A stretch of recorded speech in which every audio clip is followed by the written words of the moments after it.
ਸਤਿਕਾਰਯੋਗ ਸਾਧ ਸੰਗਤ ਜੀਓ, ਸਤਿਗੁਰੂ ਜੀ ਦੀ ਕਿਰਪਾ ਸਦਕਾ ਮਹਾਰਾਜ ਦੀ ਪਾਵਨ ਪਵਿੱਤਰ ਬਾਣੀ ਦੀ ਸੰਥਿਆ ਜਪਜੀ ਸਾਹਿਬ ਦੀਆਂ 35 ਪੌੜੀਆਂ ਕੱਲ੍ਹ ਤੱਕ ਆਪ ਜੀ ਨੇ ਸਰਵਣ ਕੀਤੀਆਂ ਹਨ। 7 ਅੰਗ ਤੇ 35ਵੀਂ ਪੌੜੀ ਤੋਂ ਅੱਗੇ ਗਿਆਨ ਖੰਡ ਮੈਂ ਗਿਆਨ ਪ੍ਰਚੰਡ ਤਿੱਥੈ ਨਾਲ ਵਿਨੋਦ ਕੋਟ ਅਨੰਤ ਬਾਣੀ ਦੇ ਪਾਠ ਆਰੰਭ ਹੋ ਰਹੇ ਹਨ ਜੀ।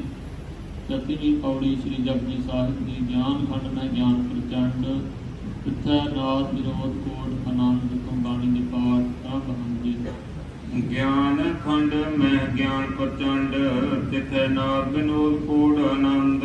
ਗਿਆਨ ਖੰਡ ਗਿਆਨ ਦੀ ਅਵਸਥਾ, ਜਿਵੇਂ ਕੱਲ੍ਹ ਵੀ ਜ਼ਿਕਰ ਕੀਤਾ ਸੀ ਕਿ ਮਨੁੱਖ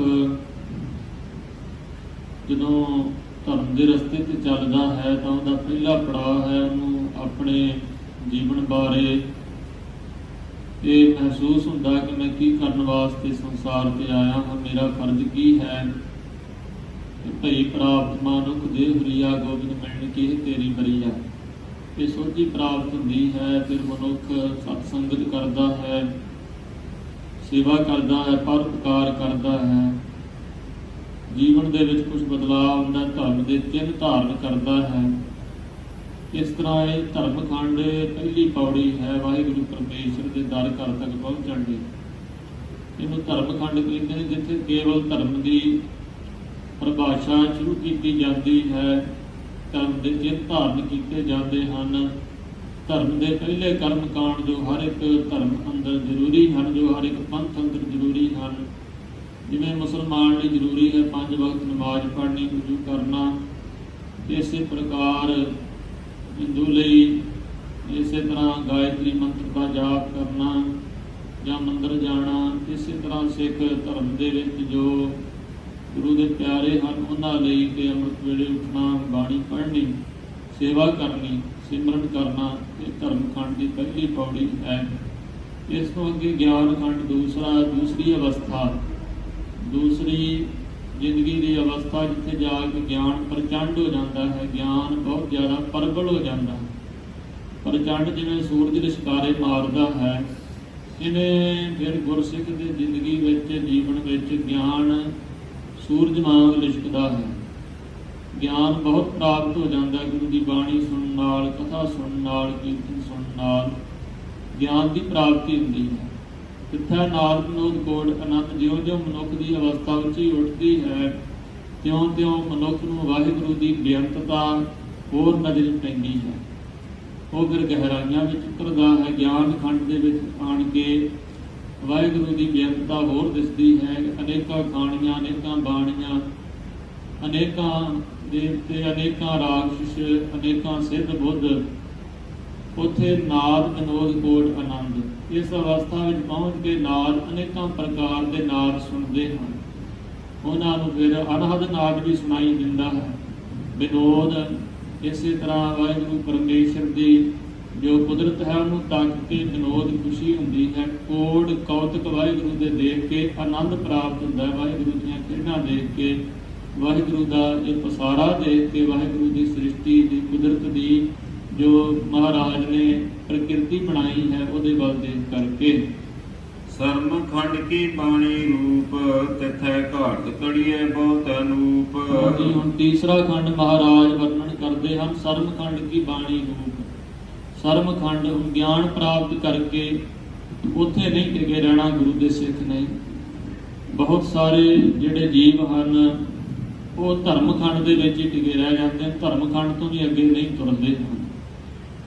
ਤੇ ਗਿਆਨ ਖੰਡ 'ਚ ਬਹੁਤ ਸਾਰੇ ਅੱਜ ਦੇ ਸਮੇਂ ਵਿੱਚ ਅਸੀਂ ਬਹੁਤ ਸਾਰੀ ਦੁਨੀਆ ਨੂੰ ਦੇਖ ਸਕਦੇ ਹਾਂ। ਗਿਆਨ ਤੇ ਬਹੁਤ ਹੈ ਪਰ ਕੋਈ ਤਬਦੀਲੀ ਨਹੀਂ ਜ਼ਿੰਦਗੀ ਵਿੱਚ, ਕੁਛ ਪ੍ਰਾਪਤੀ ਨਹੀਂ ਚੰਗੇ ਗੁਣਾਂ ਦੀ। ਗਿਆਨ ਬਹੁਤ ਹੈ, ਗੱਲਾਂ ਬਾਤਾਂ ਨਾਲ ਕਿਸੇ ਨੂੰ ਵਾਰੇ ਨਹੀਂ ਆਉਣ ਦਿੱਤਾ ਜਾਂਦਾ। ਘਾਟ ਨਾ ਕਿਨਹੀ ਕਹਾਇਆ, ਸਭ ਕਹਤੇ ਹੈ ਪਾਇਆ।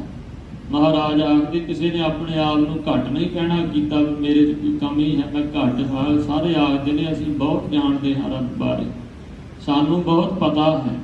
ਇਸ ਤਰ੍ਹਾਂ ਗਿਆਨ ਖੰਡ ਜਾ ਕੇ ਬਹੁਤ ਸਾਰੇ ਮਨੁੱਖ ਹੰਕਾਰੀ ਹੋ ਜਾਇਆ ਕਰਦੇ ਹਨ। ਤੇ ਹੰਕਾਰ ਪਰਮੇਸ਼ਰ ਨੂੰ ਮਿਲਣ ਦੇ ਵਿੱਚ ਬੜੀ ਵੱਡੀ ਰੁਕਾਵਟ ਹੈ। ਹਰ ਜੀਉ ਅਹੰਕਾਰ ਨਾ ਭਾਵੇ, ਵੇਦ ਕੂਕ ਸੁਣਾਵੇ। ਸਿੱਖ ਨੇ ਗਿਆਨ ਇਸ ਲਈ ਪ੍ਰਾਪਤ ਕਰਨਾ ਹੈ ਕਿ ਸਿੱਖ ਨੂੰ ਕੋਈ ਉਹਦੇ ਅਕੀਦੇ ਤੋਂ ਪਾਸੇ ਨਾ ਕਰ ਸਕੇ। ਸਿੱਖ ਜੋ ਧਰਮ ਦੇ ਰਸਤੇ ਤੇ ਚੱਲਦਾ, ਪਰਮੇਸ਼ਰ ਦੀ ਪ੍ਰਾਪਤੀ ਵਾਲੇ ਰਸਤੇ ਤੇ ਚੱਲਦਾ, ਉਹਦੇ ਤੋਂ ਕੋਈ ਨੂੰ ਥਿੜਕਾ ਨਾ ਸਕੇ, ਕਿਉਂਕਿ ਗਿਆਨ ਨਾ ਹੋਵੇ ਤੇ ਦੁਨੀਆ 'ਚ ਚਲਾਕ ਲੋਕ ਹਨ ਜਿਹੜੇ ਗੁੰਮਰਾਹ ਕਰ ਜਾਂਦੇ ਨੇ ਬੰਦੇ। ਜੇ ਗਿਆਨ ਹੋਏਗਾ ਤੇ ਫਿਰ ਬੰਦਾ ਗੁੰਮਰਾਹ ਨਹੀਂ ਹੋਏਗਾ। ਫਿਰ ਗੁਰੂ ਦੀ ਬਾਣੀ ਦਾ ਗਿਆਨ ਹੋਵੇਗਾ, ਮਹਾਰਾਜ ਦੀ ਬਾਣੀ ਇਸ ਤਰ੍ਹਾਂ ਆਖਦੀ ਹੈ, ਅਸੀਂ ਇਸ ਤਰ੍ਹਾਂ ਚੱਲਣਾ ਬਾਣੀ ਦੇ ਅਨੁਸਾਰ। ਪਰ ਗਿਆਨ ਪ੍ਰਾਪਤ ਕਰਕੇ ਹੰਕਾਰੀ ਨਹੀਂ ਹੋ ਜਾਣਾ, ਇਹ ਬੜੀ ਵੱਡੀ ਰੁਕਾਵਟ ਹੈ ਸਿੱਖ ਧਰਮ ਦੇ ਵਿੱਚ ਜਾਂ ਹੋਰਨਾਂ ਧਰਮਾਂ ਵਿੱਚ ਵੀ। ਅੱਜ ਸਭ ਤੋਂ ਵੱਡੀ ਸਮੱਸਿਆ ਇਹ ਬਣੀ ਹੋਈ ਹੈ ਕਿ ਤਰ੍ਹਾਂ ਤਰ੍ਹਾਂ ਦਾ ਗਿਆਨ ਪ੍ਰਾਪਤ ਤਾਂ ਕਰ ਲਿੱਤਾ, ਪਰ ਉਸ ਗਿਆਨ ਤੇ ਪਹਿਰਾ ਨਾ ਦਿੱਤਾ, ਕੇਵਲ ਆਪਣੇ ਹੰਕਾਰ ਵਾਸਤੇ ਗਿਆਨ ਨੂੰ ਵਰਤਣਾ ਸ਼ੁਰੂ ਕਰ ਦਿੱਤਾ। ਇਹ ਬੜੀ ਵੱਡੀ ਕਮੀ ਆ ਗਈ ਮਨੁੱਖ ਦੇ ਵਿੱਚ ਕਿ ਅੱਗੇ ਨਾ ਚੱਲ ਸਕਿਆ। ਪਹੁੰਚਣਾ ਪਰਮੇਸ਼ਰ ਤੱਕ ਸੀ, ਗਿਆਨ ਇੱਕ ਸਹਾਇਤਾ ਕਰਦਾ ਰੱਬ ਤੱਕ ਪਹੁੰਚਣ ਲਈ। ਕਬੀਰ ਸਾਹਿਬ ਜੀ ਨੇ ਬਾਣੀ 'ਚ ਬਚਨ ਕੀਤੇ ਹਨ, ਮਨ ਸਮਝਾਵਨ ਕਾਰਨੇ ਕਛੁਅਕ ਕਹੀਐ ਗਿਆਨ। ਮਨ ਨੂੰ ਸਮਝਾਉਣ ਵਾਸਤੇ ਕੋਈ ਗਿਆਨ ਦੀਆਂ ਗੱਲਾਂ ਕੀਤੀਆਂ ਜਾਂਦੀਆਂ ਨੇ ਜਾਂ ਸੁਣੀਆਂ ਜਾਂਦੀਆਂ ਹਨ, ਅਤੇ ਕੋਈ ਦੁਨੀਆ ਦੇ ਵਿੱਚ ਕੋਈ ਮਨੁੱਖ ਨੂੰ, ਗੁਰੂ ਦੇ ਸਿੱਖ ਨੂੰ ਕੋਈ ਡੁਲਾ ਨਾ ਸਕੇ, ਇਸ ਵਾਸਤੇ ਗਿਆਨ ਪ੍ਰਾਪਤ ਕੀਤਾ ਜਾਂਦਾ। ਇਸੇ ਲਈ ਮਹਾਰਾਜ ਨੇ ਕੇਵਲ ਸਿੱਖ ਧਰਮ ਦਾ ਹੀ ਨਹੀਂ ਜਾਂ ਸਿੱਖ ਪੰਥ ਦਾ ਹੀ ਨਹੀਂ, ਵੱਖ-ਵੱਖ ਕੌਮਾਂ ਦਾ, ਵੱਖ-ਵੱਖ ਪੰਥਾਂ ਦਾ ਮਹਾਰਾਜ ਨੇ ਬਾਣੀ 'ਚ ਜ਼ਿਕਰ ਕੀਤਾ ਵੀ ਉਹਨਾਂ ਬਾਰੇ ਵੀ ਗੁਰੂ ਦੇ ਸਿੱਖ ਨੂੰ ਨੌਲੇਜ ਹੋਵੇ, ਪਤਾ ਹੋਵੇ ਵੀ ਉਸ ਧਰਮ ਦੇ ਵਿੱਚ ਕੀ ਹੈ। ਮਹਾਰਾਜ ਨੇ ਬਾਣੀ ਵਿੱਚ ਸਭ ਕੁਝ ਹੀ ਦੱਸ ਦਿੱਤਾ ਹੈ ਸਾਨੂੰ। ਸਰਮਖੰਡ ਕਹਿੰਦੇ ਨੇ, ਸਰਮ ਕਹਿੰਦੇ ਨੇ ਮਿਹਨਤ ਨੂੰ, ਕਰੜੀ ਘਾਲਣਾ ਨੂੰ। ਜਦੋਂ ਪਹਿਲਾਂ ਤੇ ਧਰਮ ਦੇ ਰਸਤੇ ਤੇ ਮਨੁੱਖ ਚੱਲਦਾ, ਨਿਯਮ ਸਮਝ ਆਉਂਦੇ ਨੇ ਮੈਂ ਕੀ ਕਰਨ ਸੰਸਾਰ ਤੇ ਆਇਆ, ਫਿਰ ਗਿਆਨ ਪ੍ਰਾਪਤ ਕਰਦਾ ਗੁਰੂ ਕੋਲੋਂ, ਗੁਰੂ ਦੇ ਘਰ ਜਾ ਕੇ ਬਾਣੀ ਸੁਣਦਾ ਹੈ, ਬਾਣੀ ਦਾ ਧਿਆਨ ਕਰਦਾ ਹੈ।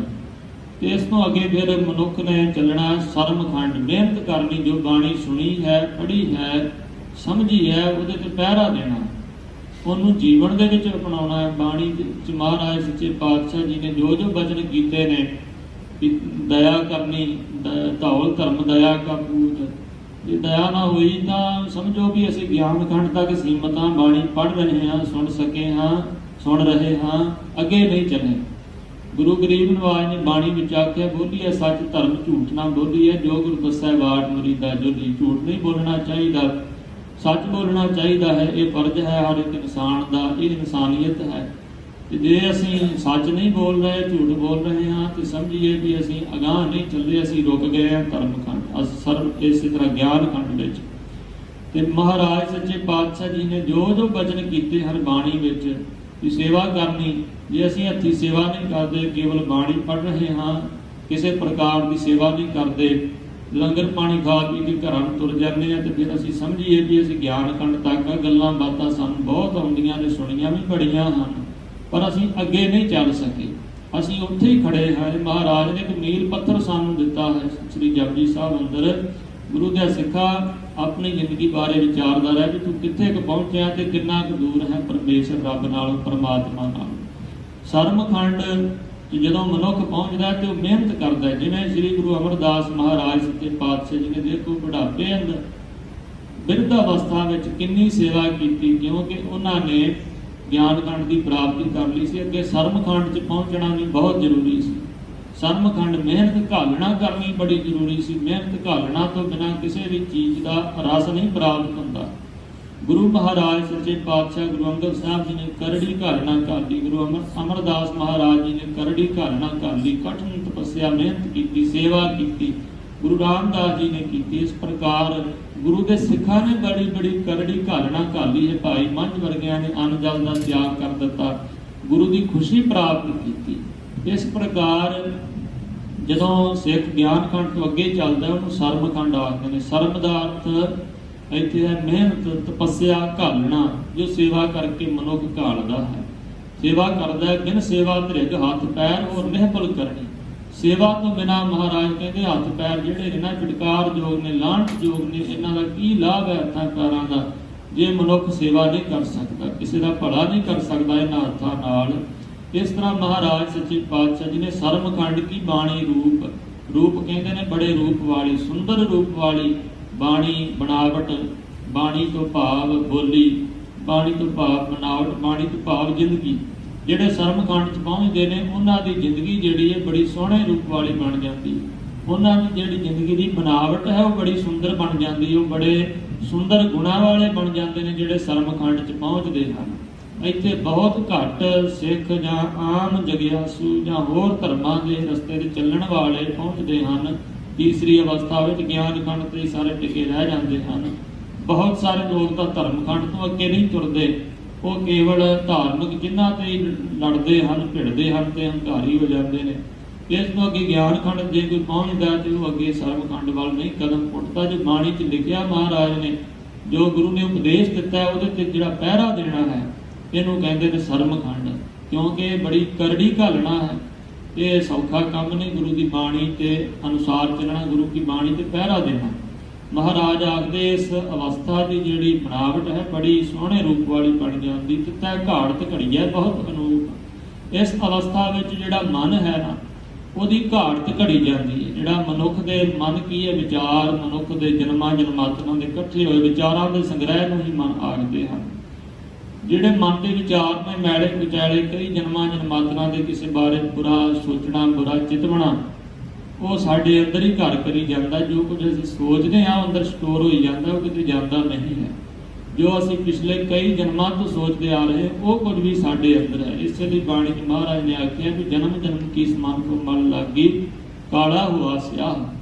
ਜਨਮਾਂ ਜਨਮਾਂਤਰਾਂ ਦੀ ਸਾਡੇ ਮਨ ਨੂੰ ਮੈਲ ਲੱਗੀ ਹੋਈ ਹੈ, ਵਿਕਾਰਾਂ ਦੀ, ਬੁਰੀਆਂ ਸੋਚਾਂ ਦੀ। ਤੇ ਉਹ ਹੁਣ ਜੋ ਕੁਝ ਅਸੀਂ ਸੋਚਦੇ ਹਾਂ ਉਹ ਵੀ ਅੰਦਰ ਹੀ ਜਮ੍ਹਾਂ ਹੋਈ ਜਾਂਦਾ, ਕਿਧਰੇ ਜਾਂਦਾ ਨਹੀਂ ਹੈ। ਇਸੇ ਲਈ ਵਿਦਵਾਨ ਆਖਦੇ ਨੇ ਵੀ ਸੋਚਣ ਨੂੰ ਕੁਝ ਵੀ ਸੋਚ ਲਓ, ਪਰ ਉਹ ਤੁਹਾਡੇ ਮਨ ਦਾ ਇੱਕ ਹਿੱਸਾ ਬਣ ਜਾਏਗਾ। ਆਉਣ ਵਾਲੇ ਸਮੇਂ ਵਿੱਚ ਉਹਨੇ ਪ੍ਰਗਟ ਜ਼ਰੂਰ ਹੋਣਾ।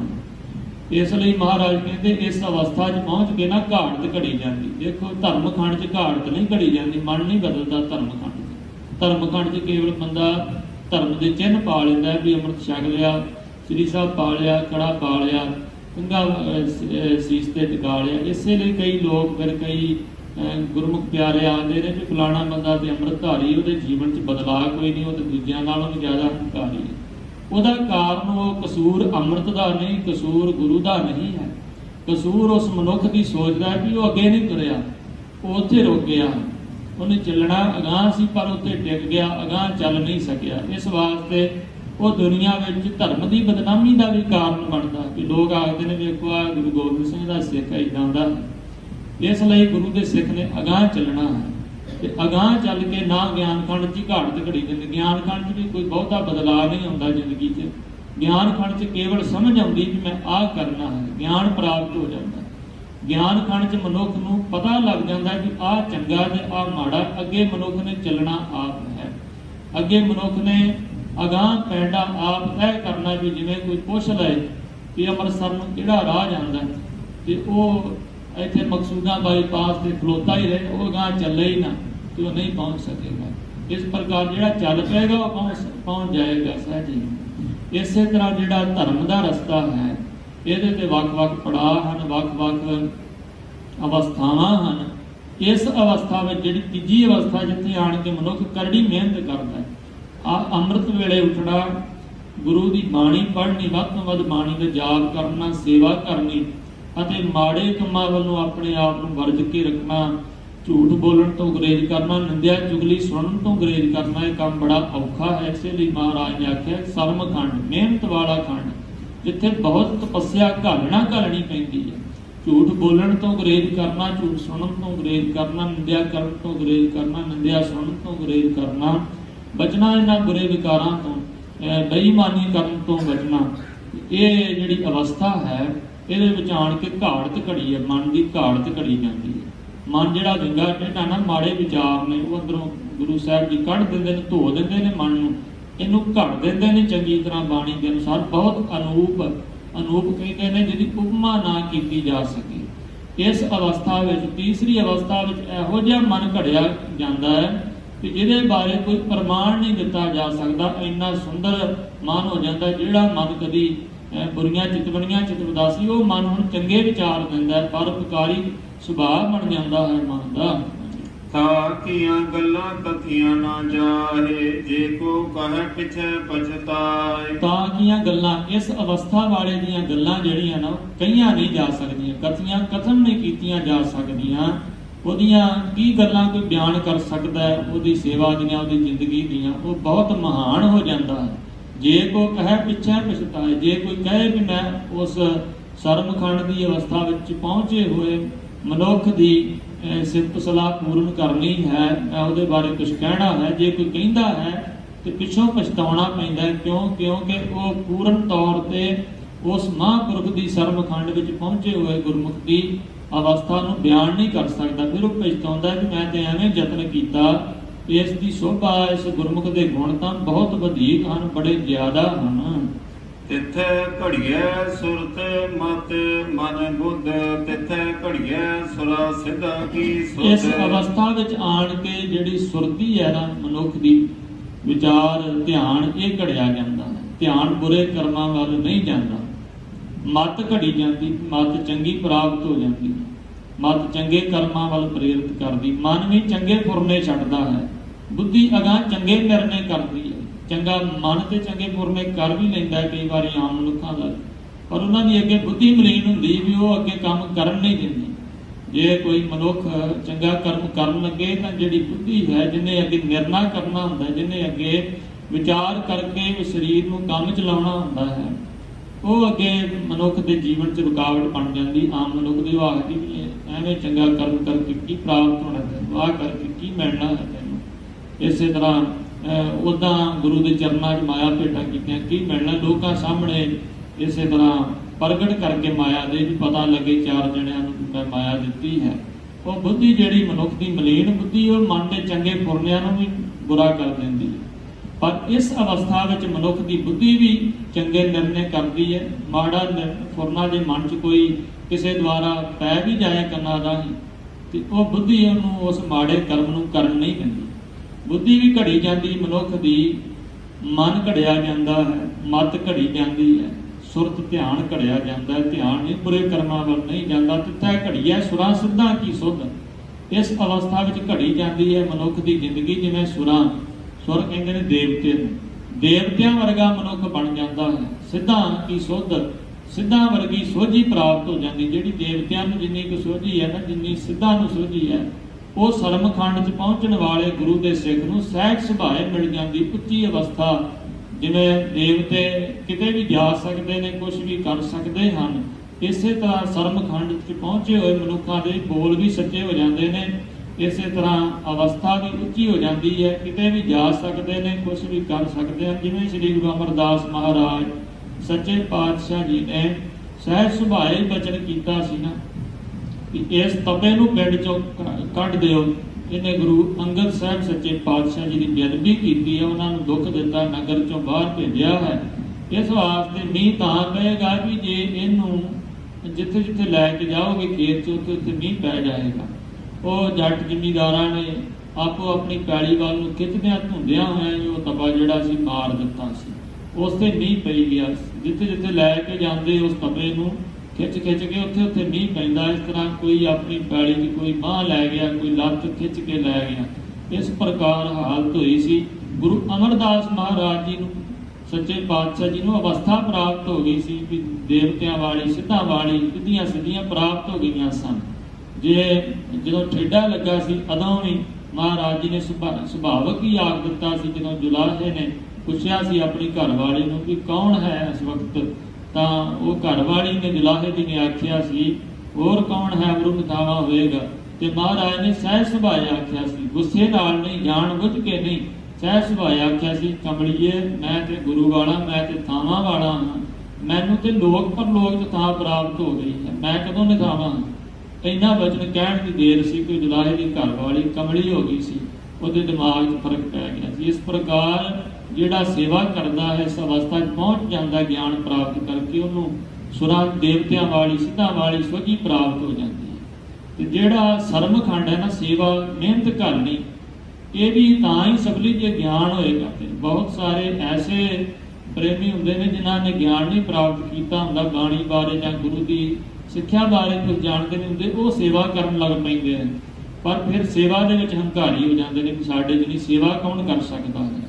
ਉੱਥੇ ਰੁਕਾਵਟ ਬਣ ਜਾਂਦੀ ਵੀ ਗਿਆਨ ਨਹੀਂ ਪ੍ਰਾਪਤ ਕੀਤਾ, ਧਰਮ ਦੇ ਫਰਜ਼ ਨੂੰ ਨਹੀਂ ਪਹਿਚਾਣਿਆ ਆਪਣੇ ਜ਼ਿੰਦਗੀ ਦੇ ਨੂੰ, ਫਿਰ ਗਿਆਨ ਨਹੀਂ ਪ੍ਰਾਪਤ ਕੀਤਾ, ਗੁਰੂ ਪਾਸੋਂ ਸਿੱਖਿਆ ਨਹੀਂ ਪ੍ਰਾਪਤ ਕੀਤੀ ਤੇ ਸੇਵਾ 'ਚ ਸਿੱਧੇ ਹੀ ਲੱਗ ਗਏ। ਤੇ ਸੇਵਾ ਕਰਦੇ ਆਖਿਆ ਵੀ ਇਹਦੇ ਨਾਲ ਹੀ ਮੁਕਤੀ, ਫਿਰ ਦੂਜਿਆਂ ਨਾਲ ਲੜ ਪੈਂਦੇ, ਫਿਰ ਕਈ ਵਾਰੀ ਕ੍ਰੋਧੀ ਹੋ ਜਾਂਦੇ, ਕਈ ਵਾਰੀ ਖਿਝ ਜਾਂਦੇ, ਕਿਉਂਕਿ ਗਿਆਨ ਖੰਡ 'ਚੋਂ ਗੁਜ਼ਰੇ ਨਹੀਂ। ਜੇ ਸੇਵਾ ਮਿਹਨਤ ਵਾਲੇ ਖੰਡ 'ਚ ਜਾਣਾ ਹੈ ਤਾਂ ਗਿਆਨ ਖੰਡ ਰਾਹੀਂ ਲੰਘਣਾ ਪਏਗਾ। ਮਹਾਰਾਜ ਕਹਿੰਦੇ ਇਸ ਅਵਸਥਾ 'ਚ ਆਣ ਕੇ ਮਨੁੱਖ ਦੀ ਮਤ ਬੁੱਧੀ ਘੜੀ ਜਾਂਦੀ ਹੈ। ਕਰਮ ਖੰਡ ਕੀ ਬਾਣੀ ਜੋਰ, ਤਿਥੈ ਹੋਰ ਨਾ ਕੋਈ ਹੋਰ। ਜੀ ਇਸ ਖੰਡ ਤੋਂ ਅੱਗੇ ਅਵਸਥਾ, ਇਸ ਤੋਂ ਅਗਲੀ ਪੌੜੀ ਕੀ ਹੈ? ਕਰਮ ਖੰਡ। ਕਰਮ ਨਾਮ ਬਖਸ਼ਿਸ਼ ਦਾ ਹੈ, ਫਾਰਸੀ ਦਾ ਲਫ਼ਜ਼ ਮੰਨ ਕਰਕੇ ਕਰਮ ਬਖਸ਼ਿਸ਼। ਜਦੋਂ ਕੋਈ ਗੁਰੂ ਦਾ ਸਿੱਖ ਧਰਮ ਦੇ ਰਸਤੇ ਤੇ ਚੱਲਦਾ ਹੈ, ਮਹਾਰਾਜ ਦੀ ਕਿਰਪਾ ਉਹ ਤੋਂ ਸ਼ੁਰੂ ਹੋ ਜਾਂਦੀ, ਪਰ ਜੇ ਉਹ ਰੁਕੇ ਨਾ ਤਾਂ ਤੇ ਅੱਗੇ ਗਿਆਨ ਖੰਡ 'ਚ ਪਹੁੰਚਦਾ, ਸਤਿਗੁਰੂ ਜੀ ਤੇ ਹੋਰ ਬਖਸ਼ਿਸ਼ ਕਰਦੇ ਹਨ।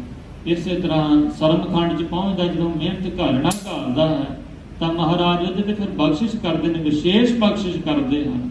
ਜਿਵੇਂ ਭਾਈ ਮੱਝ ਨੂੰ ਗਲ ਨਾਲ ਲਾ ਕੇ ਆਖਿਓ ਨੇ ਪੰਜਵੇਂ ਪਾਤਸ਼ਾਹ ਨੇ, ਜਦੋਂ ਸੇਵਾ ਦੀ ਭਾਈ ਮੱਝ ਜੀ ਨੇ ਹੱਦ ਕਰ ਵਿਖਾਈ, ਜਦੋਂ ਸਿੱਖੀ ਸਿਦਕ ਦੀ ਹੱਦ ਕਰ ਵਿਖਾਈ, ਤਦੋਂ ਖੂਹ 'ਚੋਂ ਜਾ ਕੇ ਜਦੋਂ ਖੂਹ 'ਚ ਭਾਈ ਮੱਝ ਜੀ ਡਿੱਗ ਗਏ ਮੀਂਹ ਝੱਖੜ ਦੇ ਕਾਰਨ, ਤੇ ਮਹਾਰਾਜ ਸੱਚੇ ਪਾਤਸ਼ਾਹ ਗੁਰੂ ਅਰਜਨ ਦੇਵ ਸਾਹਿਬ ਜੀ ਨੰਗੇ ਪੈਰੀ ਉੱਥੇ ਗਏ ਤੇ ਜਾ ਕੱਢ ਕੇ ਭਾਈ ਮੱਝ ਨੂੰ ਸਿੱਖਾਂ ਨੇ ਜਦੋਂ ਮਹਾਰਾਜ ਸੱਚੇ ਪਾਤਸ਼ਾਹ ਜੀ ਦੇ ਸਨਮੁਖ ਕੀਤਾ ਤਾਂ ਗੁਰੂ ਜੀ ਦੇ ਚਰਨਾਂ ਤੇ ਲਿਪਟ ਗਿਆ। ਸਤਿਗੁਰੂ ਜੀ ਨੇ ਚੁੱਕ ਕੇ ਗਲ ਨਾਲ ਲਾਇਓ ਨੇ, ਪਿਆਰ ਕੀਤੋ ਨੇ, ਅੱਖ ਬਚਨ ਕੀਤੋ ਨੇ ਵਜਦ ਵਿੱਚ ਆਣ ਕੇ ਕਿ ਮੱਝ ਗੁਰੂ ਕਾ ਬੋਹਿਤਾ ਜਗ ਲੰਘਣਾ।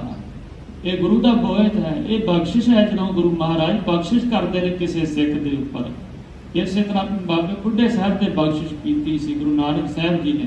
ਮਹਾਰਾਜ ਸੱਚੇ ਪਾਤਸ਼ਾਹ ਜੀ ਨੇ ਆਖਿਆ ਸੀ, ਬੁੱਢਿਆ ਤੈਥੋਂ ਓਲੇ ਕਦੇ ਨਾ ਹੋਸਾਂ, ਤੇਰੇ ਕੋਲੋਂ ਕਦੀ ਓਲੇ ਨਹੀਂ ਹੋਵਾਂਗੇ। ਇਹ ਬਖਸ਼ਿਸ਼ ਹੈ।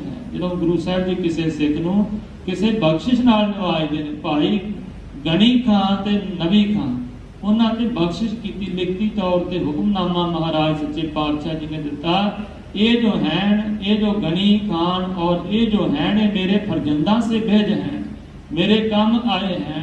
जो सिख इनकी खिदमत में रुजू रहेगा सो निहाल हो, उस ऊपर मेरी खुशी हो। जो सिख इन्हां दी सेवा करेगा सो मेरी करेगा। ये की है बख्शिश।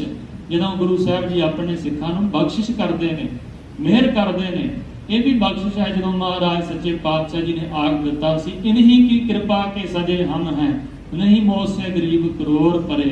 ਕਹਿਣ ਲੱਗੇ ਇਹਨਾਂ ਸਿੱਖਾਂ ਦੀ ਆ ਗਰੀਬਾਂ ਦੀ ਕਿਰਪਾ ਨਾਲ ਅਸੀਂ ਸਜੇ ਹਾਂ, ਨਹੀਂ ਤਾਂ ਮੇਰੇ ਵਰਗੇ ਕਰੋੜਾਂ ਗਰੀਬ ਦੁਨੀਆ 'ਚ ਤੁਰੇ ਫਿਰਦੇ ਨੇ। ਜਦੋਂ ਗੁਰੂ ਮਹਾਰਾਜ ਬਖਸ਼ਿਸ਼ ਨਾਲ ਨਿਵਾਜਦੇ ਨੇ ਕਿ ਕੀ ਹੁੰਦਾ, ਬਾਣੀ ਜ਼ੋਰ, ਉਹਦੀ ਬਾਣੀ 'ਚ ਜ਼ੋਰ ਆ ਜਾਂਦਾ, ਬਾਣੀ 'ਚ ਸ਼ਕਤੀ ਆ ਜਾਂਦੀ ਹੈ। ਬਾਣੀ ਕੀ ਹੈ? ਬੋਲੀ।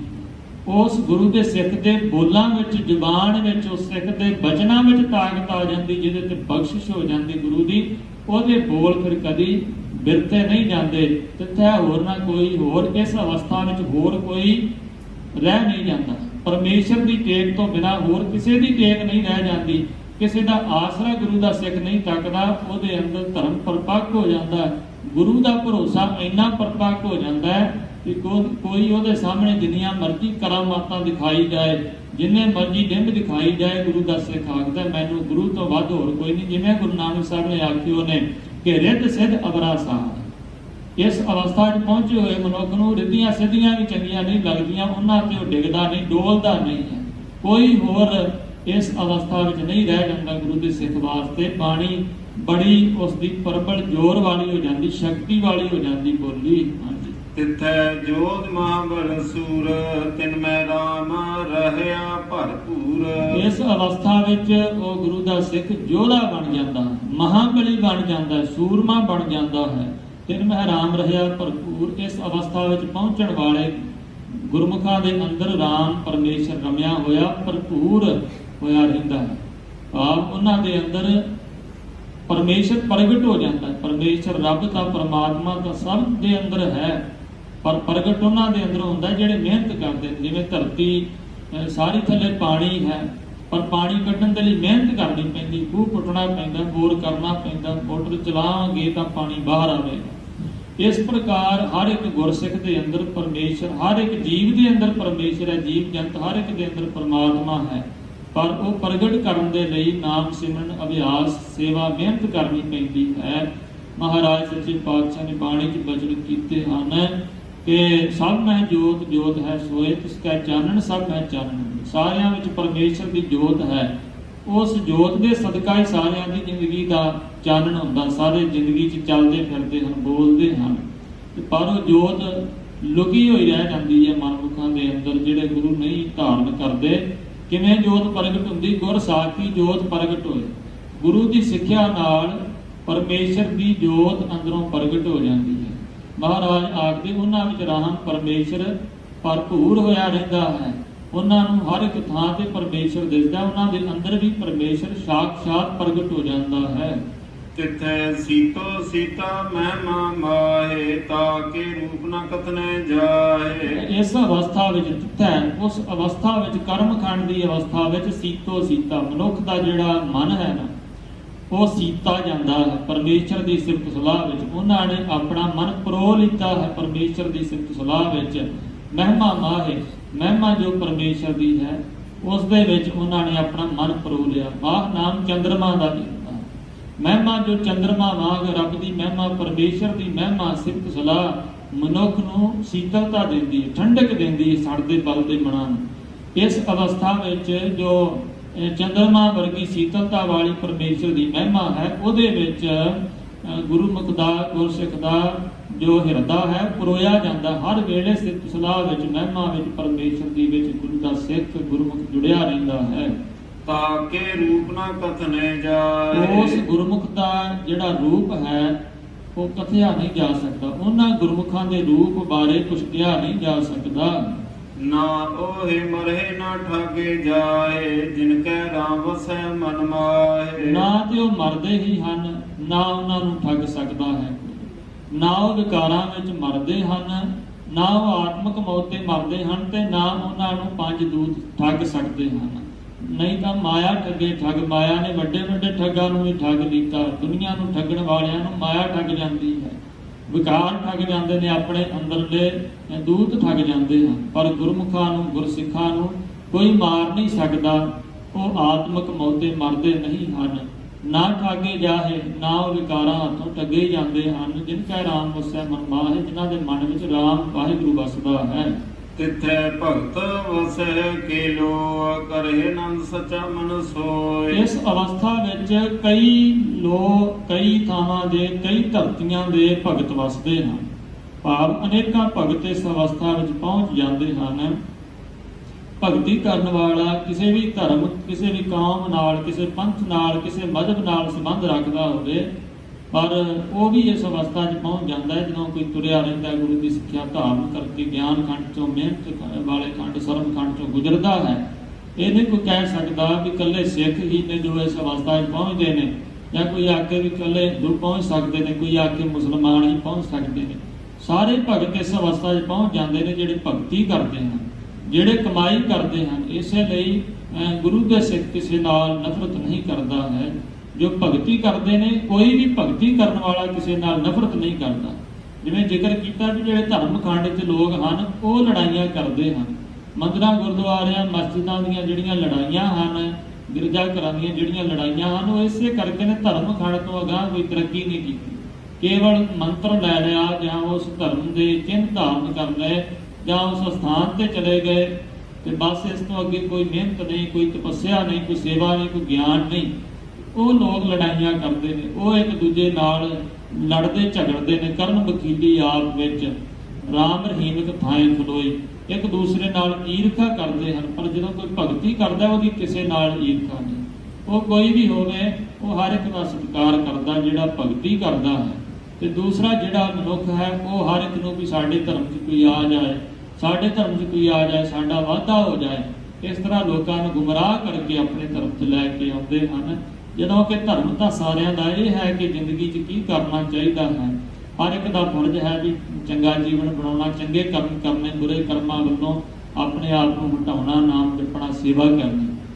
ਪਰ ਸੰਸਾਰ ਵਿੱਚ ਲੋਕਾਂ ਨੂੰ ਆਪਣੇ ਨਾਲ ਹੀ ਦੁਨੀਆ ਜੋੜਦੀ ਹੈ। ਜਿੰਨੇ ਵੀ ਹੁੰਦੇ ਨੇ ਦੁਨੀਆ ਤੇ ਗੁਰੂ ਪੀਰ ਸਮੇਂ ਦੇ ਜੋ ਪਖੰਡੀ ਹੁੰਦੇ ਨੇ, ਜਿਹੜੇ ਸੱਚੇ ਗੁਰੂ ਹੁੰਦੇ ਨੇ ਉਹ ਕਿਸੇ ਨੂੰ ਖਿੱਚ ਕੇ ਨਹੀਂ ਲੈਣ ਜਾਂਦੇ, ਜਿਹੜੇ ਦੂਸਰੇ ਹੁੰਦੇ ਨੇ ਉਹ ਆਪਣੇ ਆਪ ਵੱਲ ਖਿੱਚਦੇ ਨੇ, ਆਕਰਸ਼ਿਤ ਕਰਦੇ ਹਨ। ਮਹਾਰਾਜ ਸੱਚੇ ਪਾਤਸ਼ਾਹ ਜੀ ਆਖਦੇ ਤਿੱਥੈ ਭਗਤ ਵਸਹਿ ਕੇ ਲੋ। ਇਸ ਜਿਹੜੀ ਅਵਸਥਾ ਹੈ ਨਾ, ਇਹ ਅਵਸਥਾ 'ਚ ਕਈ ਲੋਕਾਂ ਦੇ, ਕਈ ਥਾਵਾਂ ਦੇ, ਕਈ ਦੇਸ਼ਾਂ ਦੇ ਭਗਤ ਵਸਦੇ ਹਨ। ਕਰਹਿ ਆਨੰਦ ਸੱਚਾ ਮਨ ਸੋਏ, ਉਹਨਾਂ ਦੇ ਮਨ ਵਿੱਚ ਸੱਚਾ ਵਸ ਜਾਂਦਾ, ਇਸ ਲਈ ਉਹ ਆਨੰਦ ਕਰਦੇ ਹਨ। ਸੱਚਖੰਡ ਵਸੈ ਨਿਰੰਕਾਰ, ਕਰ ਕਰ ਵੇਖੈ ਨਦਰ ਨਿਹਾਲ। ਜਦੋਂ ਕੋਈ ਬਖਸ਼ਿਸ਼ ਪ੍ਰਾਪਤ ਕਰ ਲੈਂਦਾ ਹੈ ਤੇ ਬਖਸ਼ਿਸ਼ ਤੋਂ ਵੱਧ ਹੋਰ ਕੀ ਹੋ ਸਕਦਾ ਹੈ? ਬਖਸ਼ਿਸ਼ ਤੋਂ ਵਧੇਕ ਹੋਰ ਕੁਝ ਨਹੀਂ ਹੋ ਸਕਦਾ। ਬਖਸ਼ਿਸ਼ ਦੇ ਵਿੱਚ ਸਭ ਕੁਝ ਹੈ। ਫਿਰ ਬਖਸ਼ਿਸ਼ ਤੋਂ ਅੱਗੇ ਸੱਚਖੰਡ ਹੀ ਹੈ, ਬਖਸ਼ਿਸ਼ ਤੋਂ ਅੱਗੇ ਹੋਰ ਕੁਝ ਨਹੀਂ। ਬਖਸ਼ਿਸ਼ ਤੋਂ ਅੱਗੇ ਪਰਮੇਸ਼ਰ ਨਾਲ ਇੱਕਮਿਕ ਹੋਣਾ ਹੀ ਹੈ। ਜਦੋਂ ਬਖਸ਼ਿਸ਼ ਕਰਦਾ ਗੁਰੂ ਆਪਣੇ ਵਿੱਚ ਹੀ ਲੀਨ ਕਰ ਲੈਂਦਾ, ਫਿਰ ਸੱਚਖੰਡ ਦੂਰ ਨਹੀਂ ਹੈ। ਸੱਚਖੰਡ ਵਸੈ ਨਿਰੰਕਾਰ, ਇਸ ਅਵਸਥਾ ਵਿੱਚ ਨਿਰੰਕਾਰ ਵਸਦਾ ਹੈ ਮਨੁੱਖ, ਨਿਰੰਕਾਰ ਦੇ ਵਿੱਚ ਹੀ ਵਸ ਜਾਂਦਾ ਹੈ ਮਨੁੱਖ। ਸੱਚਖੰਡ ਵਸੈ ਨਿਰੰਕਾਰ, ਇਸ ਅਵਸਥਾ 'ਚ ਪਹੁੰਚ ਕੇ ਨਿਰੰਕਾਰ ਦੇ ਵਿੱਚ ਵਸ ਜਾਂਦਾ, ਲੀਨ ਹੋ ਜਾਂਦਾ ਹੈ। ਉੱਦਾਂ ਤੇ ਨਿਰੰਕਾਰ ਮਨੁੱਖ 'ਚ ਲੀਨ ਹੈ, ਫਿਰ ਮਨੁੱਖ ਕੋਈ ਜੀਵ ਨਿਰੰਕਾਰ 'ਚ ਲੀਨ ਹੋ ਜਾਂਦਾ ਹੈ। ਜਿਉਂ ਜਲ ਹੈ ਜਲ ਆਏ ਕਟਾਨਾ, ਤਿਉਂ ਜੋਤੀ ਸੰਗ ਜੋਤ ਸਮਾਨਾ। ਮਿਟ ਕੇ ਗਉਣ ਪਾਏ ਵਿਸ਼ਰਾਮ, ਨਾਨਕ ਪ੍ਰਭ ਕੈ ਸਤਿਗੁਰ ਬਣ। ਆਵਾਗਉਣ ਮਿਟ ਜਾਂਦਾ, ਵਿਸ਼ਰਾਮ ਪ੍ਰਾਪਤ ਹੋ ਜਾਂਦਾ ਹੈ। ਇਸ ਅਵਸਥਾ 'ਚ ਪਹੁੰਚ ਕਰਕੇ ਸੱਚਖੰਡ ਜਦੋਂ ਕੋਈ ਪਹੁੰਚਦਾ ਹੈ, ਕਰਮਖੰਡ ਤੋਂ ਅੱਗੇ ਆਪਣੇ ਆਪ ਹੀ ਸੱਚਖੰਡ ਤੱਕ ਪਹੁੰਚ ਜਾਂਦਾ। ਫਿਰ ਕੋਈ ਕੁਛ ਕਰਨ ਦੀ ਜ਼ਰੂਰਤ ਨਹੀਂ ਰਹਿ ਜਾਂਦੀ। ਪਰ ਕਰਮਖੰਡ ਤੱਕ ਪਹੁੰਚਣਾ ਬੜਾ ਔਖਾ। ਬਖਸ਼ਿਸ਼ ਗੁਰੂ ਦੀ ਲੈਣੀ ਬੜੀ ਔਖੀ ਹੈ। ਗੁਰੂ ਦੀ ਬਖਸ਼ਿਸ਼ ਲੈਣ ਵਾਸਤੇ ਆਪਣਾ ਆਪ ਦਾਅ ਤੇ ਲਾਉਣਾ ਪੈਂਦਾ, ਆਪਣੀ ਜ਼ਿੰਦਗੀ ਦਾਅ ਤੇ ਲਾਉਣੀ ਪੈਂਦੀ ਹੈ, ਆਪਣਾ ਪਰਿਵਾਰ ਦਾਅ ਤੇ ਲਾਉਣਾ ਪੈਂਦਾ ਹੈ। ਨਹੀਂ ਤਾਂ ਸ੍ਰੀ ਗੁਰੂ ਗੋਬਿੰਦ ਸਿੰਘ ਸਾਹਿਬ ਸੱਚੇ ਪਾਤਸ਼ਾਹ ਜੀ ਨੂੰ ਉਦੋਂ ਤੇ ਪਹਿਚਾਣਦੇ ਵੀ ਨਹੀਂ ਸਨ। ਆਪਣੇ ਜੋ ਭਾਈ ਫੱਤੂ ਵਰਗੇ, ਜਿਹੜਾ ਕਦੀ ਗੁਰੂ ਦੇ ਦਰ ਤੇ ਆਣ ਕੇ ਬਖਸ਼ਿਸ਼ਾਂ ਲੈਂਦਾ ਸੀ, ਉਹ ਤੇ ਮਹਾਰਾਜ ਵੱਲ ਦੇਖ ਕੇ ਪਾਸੇ ਨੂੰ ਮੂੰਹ ਘੁਮਾ ਲਿਆ ਤੇ ਮਹਾਰਾਜ ਨੇ ਆਖਿਆ ਫੱਤਿਆ ਪਹਿਚਾਣਿਆ ਨਹੀਂ ਸਾਨੂੰ। ਗੁਰੂ ਗੋਬਿੰਦ ਸਿੰਘ ਮਹਾਰਾਜ ਸੱਚੇ ਪਾਤਸ਼ਾਹ ਜੀ ਉਦੋਂ ਸਭ ਕੁਝ ਛੱਡ ਕੇ ਮਾਛੀਵਾੜੇ ਦੇ ਜੰਗਲਾਂ ਵੱਲ ਨੂੰ ਵਿਚਰ ਰਹੇ ਸਨ। ਤਾਂ ਸੱਚੇ ਪਾਤਸ਼ਾਹ ਜੀ ਨੂੰ ਦੇਖ ਕੇ ਆਖਣ ਲੱਗਾ ਕਿ ਨਹੀਂ, ਮੈਂ ਨਹੀਂ ਪਹਿਚਾਣਿਆ। ਗੁਰੂ ਦਾ ਕਦੀ ਗੁਰੂ ਦੇ ਦਰ ਤੇ ਆਉਣ ਵਾਲਾ ਇਹ ਆਖਦਾ ਵਿਪਤਾ ਦੇ ਸਮੇਂ ਵਿੱਚ ਮੈਂ ਪਹਿਚਾਣਿਆ ਨਹੀਂ, ਕਿਉਂਕਿ ਆਪਣਾ ਪਰਿਵਾਰ ਮਰਦਾ ਦਿਸਦਾ ਸੀ ਕਿ ਮਗਰ ਹਕੂਮਤ ਲੱਗੀ, ਮੇਰਾ ਰਹਿਣਾ ਕੁਛ ਨਹੀਂ। ਇਸ ਵਾਸਤੇ ਜਦੋਂ ਗੁਰੂ ਸਾਹਿਬ ਸੱਚੇ ਪਾਤਸ਼ਾਹ ਜੀ ਨੇ ਆਖਿਆ ਵੀ ਫਤਿਆ ਸਾਨੂੰ ਕੋਈ ਘੋੜੀ ਦੇ, ਅਸੀਂ ਪੈਂਡਾ ਤੈਅ ਕਰ ਸਕੀਏ, ਸਾਡੇ ਕੋਲੋਂ ਚੱਲਿਆ ਨਹੀਂ ਜਾ ਰਿਹਾ, ਤਾਂ ਆਖਣ ਲੱਗਾ ਵੀ ਘੋੜੀ ਤਾਂ ਮੇਰਾ ਪ੍ਰਾਹੁਣਾ ਲੈ ਕੇ ਗਿਆ, ਸਾਡਾ ਜਵਾਈ ਲੈ ਕੇ ਗਿਆ, ਘਰ ਘੋੜੀ ਨਹੀਂ। ਤੇ ਜਾ ਕੇ ਇੱਕ ਛੋਟੀ ਜਿਹੀ ਖੱਚਰ ਜੀ ਲੈ ਕੇ ਮਹਾਰਾਜ ਦੇ ਅੱਗੇ ਲਾਇਆ, ਕਹਿਣ ਲੱਗਾ ਇਹਦੇ ਤੇ ਮਹਾਰਾਜ ਚਲੇ ਜਾ। ਸੱਚੇ ਪਾਤਸ਼ਾਹ ਆਖਣ ਲੱਗੇ ਭਾਈ ਫਤਿਆ, ਅਸੀਂ 1.25 ਲੱਖ ਦੇ 1.5 ਲੱਖ ਦੇ ਘੋੜਿਆਂ ਤੇ ਸਵਾਰੀ ਕਰਨ ਵਾਲੇ, ਆ ਖੱਚਰ ਜੀ ਤੇ ਸਾਡੇ ਕੋਲੋਂ ਤਾਂ ਬੈਠਾ ਹੀ ਨਹੀਂ ਜਾਣਾ, ਜਾ ਲੈ ਜਾ, ਨਹੀਂ ਕੋਈ ਗੱਲ ਨਹੀਂ, ਘੋੜੀ ਨਹੀਂ ਤੇ ਨਾ ਸਹੀ। ਉਹ ਜਦੋਂ ਪਤਾ ਘਰ ਗਿਆ ਤੇ ਉਹਦੀ ਘੋੜੀ ਜਿਹੜੀ ਸੀ ਉਹ ਮਰ ਗਈ, ਸੱਪ ਲੜ ਕੇ। ਉਹਨੂੰ ਜਦੋਂ ਉਠਾਉਣ ਦੀ ਕੋਸ਼ਿਸ਼ ਕੀਤੀ, ਆਪ ਵੀ ਮਰ ਗਿਆ, ਬੇਮੁਖ ਹੋ ਕੇ ਮਰਿਆ, ਕੁਛ ਵੀ ਪ੍ਰਾਪਤ ਨਾ ਕਰ ਸਕਿਆ। ਇਸ ਪ੍ਰਕਾਰ ਇਸ ਅਵਸਥਾ ਤੱਕ ਪਹੁੰਚਣਾ ਬੜਾ ਔਖਾ ਹੈ। ਭਾਈ ਗਣੀ ਖਾਨ ਨਬੀ ਖਾਨ ਨੇ ਆਪਣਾ ਪਰਿਵਾਰ, ਆਪਣਾ ਸਭ ਕੁਝ ਦਾਅ ਤੇ ਲਾ ਕੇ ਉਸ ਦਾ ਬੀਜ ਬਣਾ ਕੇ ਸੱਚੇ ਪਾਤਸ਼ਾਹ ਦੀ ਸੇਵਾ ਕੀਤੀ। ਤੇ ਫਿਰ ਗੁਰੂ ਨੇ ਉਹਨਾਂ ਨੂੰ ਨਿਵਾਜਿਆ ਵੀ ਜਿਹੜਾ ਸਿੱਖ ਮਿਲੇ ਇਹਨਾਂ ਨੂੰ ਭੇਟਾ ਦੇਵੇ, ਇਹਨਾਂ ਨੂੰ ਮਾਇਆ ਦੇਵੇ। ਜਿੰਨਾ ਚਿਰ ਵੀ ਸਿੱਖ ਪੰਥ ਦੇ ਨਾਲ ਸੰਬੰਧ ਰਿਹਾ, ਉਹ ਪਰਿਵਾਰ ਬਾਅਦ ਵਿੱਚ ਪਾਕਿਸਤਾਨ ਚਲਿਆ ਗਿਆ। ਸਿੱਖ ਸਾਰੇ ਉਹਨਾਂ ਦੀ ਖਿਦਮਤ ਕਰਦੇ ਸਨ, ਜਦੋਂ ਮਿਲਦੇ ਸਨ ਰੁਪਈਆ 100 ਰੁਪਈਆ ਭੇਟਾ ਦਿੰਦੇ ਸਨ। ਗੁਰੂ ਗੋਬਿੰਦ ਸਿੰਘ ਸਾਹਿਬ ਜੀ ਦੇ ਪੁੱਤਰ ਜਾਣ ਕਰਕੇ, ਕਿਉਂਕਿ ਮਹਾਰਾਜ ਨੇ ਉਹਨਾਂ ਨੂੰ ਪੁੱਤਰ ਬਣਾਇਆ ਸੀ ਉਸ ਪਰਿਵਾਰ ਨੂੰ। ਇਸ ਤਰ੍ਹਾਂ ਕਰਮ ਬਖਸ਼ਿਸ਼ ਲੈਣੀ ਗੁਰੂ ਦੀ ਬੜੀ ਔਖੀ ਹੈ। ਬਖਸ਼ਿਸ਼ ਲੈਣ ਦੇ ਲਈ ਬੜਾ ਕੁਝ ਮਨੁੱਖ ਨੂੰ ਦਾਅ ਤੇ ਲਾਉਣਾ ਪੈਂਦਾ, ਛੱਡਣਾ ਪੈਂਦਾ ਹੈ, ਗਵਾਉਣਾ ਪੈਂਦਾ ਹੈ। ਮਹਾਰਾਜ ਸੱਚੇ ਪਾਤਸ਼ਾਹ ਜੀ ਆਖਦੇ ਹਨ ਸੱਚਖੰਡ ਵਸੈ ਨਿਰੰਕਾਰ। ਸੱਚਖੰਡ ਦੀ ਅਵਸਥਾ 'ਚ ਪਹੁੰਚ ਕੇ ਨਿਰੰਕਾਰ ਦੇ ਵਿੱਚ ਲੀਨ ਹੋ ਜਾਂਦਾ, ਇੱਕਮਿਕ ਹੋ ਜਾਂਦਾ, ਕਰ ਕਰ ਵੇਖੈ ਨਦਰ ਨਿਹਾਲ। ਫਿਰ ਉਸ ਅਵਸਥਾ ਵਿੱਚ ਪਹੁੰਚਦਾ ਹੈ ਤੇ ਪਤਾ ਲੱਗਦਾ ਹੈ ਕਿ ਵਾਹਿਗੁਰੂ ਪਰਮੇਸ਼ਰ ਸਾਰਿਆਂ ਨੂੰ ਕਰ ਕਰਕੇ ਬਣਾ ਕੇ ਦੇਖਦਾ ਹੈ। ਇਸ ਚੀਜ਼ ਨੂੰ ਵੇਖ ਕੇ ਉਹ ਨਦਰ ਨਿਹਾਲ ਹੁੰਦਾ ਹੈ। ਵਾਹਿਗੁਰੂ ਦੀ ਪਰਮੇਸ਼ਰ ਦੀ ਬਖਸ਼ਿਸ਼ ਨੂੰ ਪ੍ਰਾਪਤ ਕਰਕੇ ਵੇਖਦਾ ਵਾਹਿਗੁਰੂ ਨੂੰ, ਤੇ ਵਾਹਿਗੁਰੂ ਉਹਦੇ ਵੱਲ ਦੇਖਦਾ, ਨਿਹਾਲੋ ਨਿਹਾਲ ਕਰੀ ਜਾਂਦਾ ਹੈ ਪ੍ਰਮਾਤਮਾ ਉਹਨਾਂ ਨੂੰ। ਤਿਥੈ ਖੰਡ ਮੰਡਲ ਵਰ ਭੰਡ, ਜੇ ਕੋ ਕਥੈ ਤਾਂ ਤਨਾੰਤ। ਇਸ ਅਵਸਥਾ ਵਿੱਚ ਆਣ ਕੇ ਕਿਉਂਕਿ ਬ੍ਰਹਮ ਗਿਆਨੀ ਬਣ ਜਾਂਦਾ ਮਨੁੱਖ। ਬ੍ਰਹਮ ਗਿਆਨੀ ਸਭ ਸ੍ਰਿਸ਼ਟ ਦਾ ਕਰਤਾ, ਬ੍ਰਹਮ ਗਿਆਨੀ ਪਰਮੇਸ਼ਰ ਦਾ ਰੂਪ ਹੋ ਜਾਂਦਾ ਹੈ। ਸਾਰੀ ਸ੍ਰਿਸ਼ਟੀ ਬਾਰੇ ਉਹਨੂੰ ਪਤਾ ਲੱਗ ਜਾਂਦਾ, ਤਿੱਥਾ ਖੰਡ ਮੰਡਲ ਵਰਪੰਡ, ਪਰ ਉਹ ਦੱਸਦਾ ਨਹੀਂ। ਉਹ ਲੋਕਾਂ ਨੂੰ ਆਖਦਾ ਨਹੀਂ ਫਿਰਦਾ ਵੀ ਮੈਨੂੰ ਇੰਨੇ ਬ੍ਰਹਮੰਡ ਦਿਸ ਰਹੇ ਨੇ, ਮੈਨੂੰ ਇੰਨੀਆਂ ਧਰਤੀਆਂ ਦਿਸ ਰਹੀਆਂ ਨੇ, ਪਤਾ ਸਭ ਕੁਝ ਹੁੰਦਾ ਹੈ। ਤੇ ਉਸ ਅਵਸਥਾ ਬਾਰੇ ਗੁਰੂ ਮਹਾਰਾਜ ਨੇ ਆਖਿਆ ਬਾਣੀ ਵਿੱਚ, ਕਹੋ ਕਬੀਰ ਗੂੰਗਾ ਗੁੜ ਖਾਇਆ, ਪੁੱਛੀਏ ਤੇ ਕਿਆ ਕਹੀਏ। ਜਿਵੇਂ ਗੂੰਗਾ ਗੁੜ ਖਾਏ ਤੇ ਉਹਨੂੰ ਪੁੱਛੀਏ ਵੀ 10 ਗੁੜ ਦਾ ਸਵਾਦ ਕਿਹੋ ਜਿਹਾ, ਤੇ ਗੂੰਗਾ ਦੱਸ ਨਹੀਂ ਸਕੇਗਾ। ਇਸੇ ਤਰ੍ਹਾਂ ਜਿਹੜਾ ਬ੍ਰਹਮ ਗਿਆਨੀ ਹੈ ਉਹ ਸਭ ਕੁਝ ਜਾਣਦਾ ਹੋਇਆ ਵੀ ਆਖਦਾ ਵੀ ਨਹੀਂ, ਬਿਸਮ ਬਿਸਮ ਬਿਸਮ ਹੀ ਪਈ ਹੈ, ਬਿਸਮਾਦ ਹੋ ਗਿਆ ਹੈ, ਉਹ ਬਿਸਮਾਦ ਹੋ ਜਾਂਦਾ ਹੈ। ਉਹ ਕੇਵਲ ਤੂੰ ਹੀ ਤੂੰ ਕਰਦਾ ਹੈ, ਕਿਉਂਕਿ ਉਹਦੇ ਲਫ਼ਜ਼ ਜਿਹੜੇ ਅਲਫਾਜ਼ ਜਿਹੜੇ ਨੇ ਰੁਕ ਜਾਂਦੇ ਹਨ। ਉਹ ਦੁਨੀਆ ਨੂੰ ਕੀ ਕਵੇ ਵੀ ਇਹ ਪਰਮੇਸ਼ਰ ਦੀ ਸ੍ਰਿਸ਼ਟੀ ਏਡੀ ਮਹਾਨ ਹੈ, ਕਿਉਂਕਿ ਦੁਨੀਆ ਦੇ ਲੋਕ ਫਿਰ ਮਖੌਲ ਵੀ ਕਰਦੇ ਹਨ ਵੀ ਐਵੇਂ ਅਗਲੀਆਂ ਟਪਲੀਆਂ ਮਾਰਦਾ, ਇਹ ਐਵੇਂ ਹੀ ਅਗਮ ਨਿਗਮ ਦੀਆਂ ਗੱਲਾਂ ਸੁਣਾਉਣ ਲੱਗ ਪਿਆ। ਇਸ ਤਰ੍ਹਾਂ ਦੁਨੀਆ, ਕਿਉਂਕਿ ਉਹਨਾਂ ਦੀ ਅਵਸਥਾ 'ਚ ਉਹੋ ਹੀ ਪਹੁੰਚੇ ਨੇ ਤੇ ਉਹੋ ਹੀ ਜਾਣ ਸਕਦੇ ਹਨ। ਬ੍ਰਹਮ ਗਿਆਨੀ ਆਪ ਪਰਮੇਸ਼ਰ, ਬ੍ਰਹਮ ਗਿਆਨੀ ਦੀ ਅਵਸਥਾ 'ਚ, ਇਸ ਅਵਸਥਾ 'ਚ ਖੰਡ ਮੰਡਲ ਵਰਪੰਡ, ਅਨੇਕਾਂ ਧਰਤੀਆਂ, ਅਨੇਕਾਂ ਟੁਕੜੇ ਹੋਰ ਧਰਤੀ ਦੇ, ਅਨੇਕਾਂ ਮੰਡਲ ਸੂਬੇ, ਅਨੇਕਾਂ ਵਰਪੰਡ ਬ੍ਰਹਿਮੰਡ ਦੇਸ਼ ਦਿਸਦੇ ਹਨ। ਜੇ ਕੋ ਕਥਾ ਤਾਂ ਅੰਤ ਨਾ ਅੰਤ, ਜੇ ਕੋਈ ਕਹਿਣ ਦਾ ਯਤਨ ਕਰੇ ਵੀ ਕਿੰਨੇ ਕੁ ਦਿਸਦੇ ਹਨ ਤੇ ਫਿਰ ਅੰਤ ਨਹੀਂ ਕੋਈ ਪਾਇਆ ਜਾ ਸਕਦਾ। ਤਿਥੈ ਲੋ ਲੋ ਆਕਾਰ, ਜੇ ਜੇ ਹੁਕਮ ਤਵੈ ਤਿਵਕਾਰ। ਲੋ, ਜਿਵੇਂ ਲੋ ਦਾ ਅਰਥ ਹੈ ਲੋਕ, ਲੋਕ ਜਿਵੇਂ ਆ ਮਾਤ ਲੋਕ, ਜਿੱਥੇ ਅਸੀਂ ਰਹਿੰਦੇ ਹਾਂ ਇਹ ਧਰਤੀ ਦੇ ਨੂੰ ਮਾਤ ਲੋਕ ਆਖਦੇ ਹਨ। ਜੋ ਉੱਪਰ ਆਕਾਸ਼ ਲੋਕ ਵੀ ਮੰਨਿਆ ਗਿਆ, ਪਤਾਲ ਲੋਕ ਵੀ ਮੰਨਦੇ ਨੇ, ਬ੍ਰਹਮ ਲੋਕ ਵੀ ਹੈ, ਇੰਦਰਪੁਰੀ ਵੀ ਹੈ। ਇਸ ਤਰ੍ਹਾਂ ਵੱਖ-ਵੱਖ ਦੇਸ਼ਾਂ ਦੇ ਵੱਖ-ਵੱਖ ਧਰਤੀਆਂ ਦੇ ਆਕਾਰ ਦਿਸਦੇ ਨੇ, ਵੱਖ-ਵੱਖ ਤਰ੍ਹਾਂ ਦੇ ਲੋਕ ਦਿਸਦੇ ਨੇ, ਵੱਖ-ਵੱਖ ਤਰੀਕਿਆਂ ਦੇ ਲੋਕ ਦਿਸਦੇ ਹਨ, ਵੱਖ-ਵੱਖ ਤਰ੍ਹਾਂ ਦੇ ਜੀਵ ਜੰਤ ਦਿਸਦੇ ਹਨ ਜੋ ਸਾਡੀ ਪਹੁੰਚ ਤੋਂ ਪਰੇ ਹਨ। ਇਸ ਬ੍ਰਹਿਮੰਡ ਵਿੱਚ, ਇਹ ਮੰਡਲ ਵਿੱਚ ਕਿੰਨੇ ਕੁ ਧਰਤੀਆਂ ਹਨ, ਕਿੰਨੇ ਕੁ ਲੋਕ ਹਨ, ਉਹ ਬ੍ਰਹਮ ਗਿਆਨੀਆਂ ਨੂੰ ਨਜ਼ਰੀ ਪੈ ਜਾਂਦੇ ਹਨ। ਜਿਵ ਹੁਕਮ ਤੇ ਵੈ ਤਿਵਕਾਰ। ਤੇ ਫਿਰ ਇਹ ਵੀ ਸੋਝੀ ਆਉਂਦੀ ਕਿ ਸਾਰੇ ਜੀਵ ਜਿਵੇਂ ਜਿਵੇਂ ਪਰਮੇਸ਼ਰ ਦਾ ਹੁਕਮ ਹੈ ਉਵੇਂ ਉਵੇਂ ਇਹ ਕਾਰ ਕਰ ਰਹੇ ਨੇ। ਸਭ ਵਾਹਿਗੁਰੂ ਦੇ ਬਣਾਏ ਹੋਏ ਬ੍ਰਹਿਮੰਡ, ਤਾਰੇ, ਨਛੱਤਰ, ਗ੍ਰਹਿ, ਸੂਰਜ, ਚੰਦ। ਵੇਖੈ ਵਿਖਸੈ ਕਰ ਵਿਚਾਰ, ਨਾਨਕ ਕਥਨਾ ਕਰੜਾ ਸਾਰ। ਉਹ ਸੱਚਖੰਡ 'ਚ ਪਹੁੰਚਿਆ ਹੋਇਆ ਗੁਰਮੁਖ ਇਹਨਾਂ ਚੀਜ਼ਾਂ ਨੂੰ ਵੇਖਦਾ ਹੈ, ਵਿਖਸੈ ਖੁਸ਼ ਹੁੰਦਾ ਫਿਰ ਵੇਖ ਕੇ ਪਰਮੇਸ਼ਰ ਦੀ ਕੁਦਰਤ ਨੂੰ। ਤੇ ਫਿਰ ਇਹੋ ਹੀ ਬਚਨ ਆਖਦਾ, ਬਲਿਹਾਰੀ ਕੁਦਰਤ ਵਸਿਆ, ਤੇਰਾ ਅੰਤ ਨਾ ਜਾਈ ਲੱਗਿਆ। ਬਲਿਹਾਰ ਜਾਉ ਜੇਤੇ ਤੇਰੇ ਨਾਮ ਹੈ, ਇਹੋ ਹੀ ਆਖ ਸਕਦਾ। ਇਸ ਤੋਂ ਅੱਗੇ ਹੋਰ ਕੀ ਕਹਿ ਸਕਦਾ। ਵਿਗਸੈ ਵਿਗਸਦਾ ਹੈ, ਖੁਸ਼ ਹੁੰਦਾ ਹੈ, ਕਰ ਵਿਚਾਰ ਅਤੇ ਵਿਚਾਰ ਕਰਦਾ ਹੈ ਪਰਮੇਸ਼ਰ ਦੇ ਗੁਣਾਂ ਦੀ। ਨਾਨਕ ਕਥਨਾ ਕਰੜਾ ਸਾਰ। ਗੁਰੂ ਨਾਨਕ ਸਾਹਿਬ ਜੀ ਕਹਿੰਦੇ ਜੇ ਕੋਈ ਆਖੇ ਵੀ ਇਹਦਾ ਕਥਨ ਕਹੋ ਤਾਂ ਕਥਨਾ ਕਰੜਾ ਸਾਰ। ਕਰੜਾ ਹੈ, ਬੜਾ ਔਖਾ, ਕਿਹਾ ਨਹੀਂ ਜਾ ਸਕਦਾ, ਕਥਨ ਨਹੀਂ ਕੀਤਾ ਜਾ ਸਕਦਾ। ਸਾਰ ਕਹਿੰਦੇ ਨੇ ਲੋਹਾ।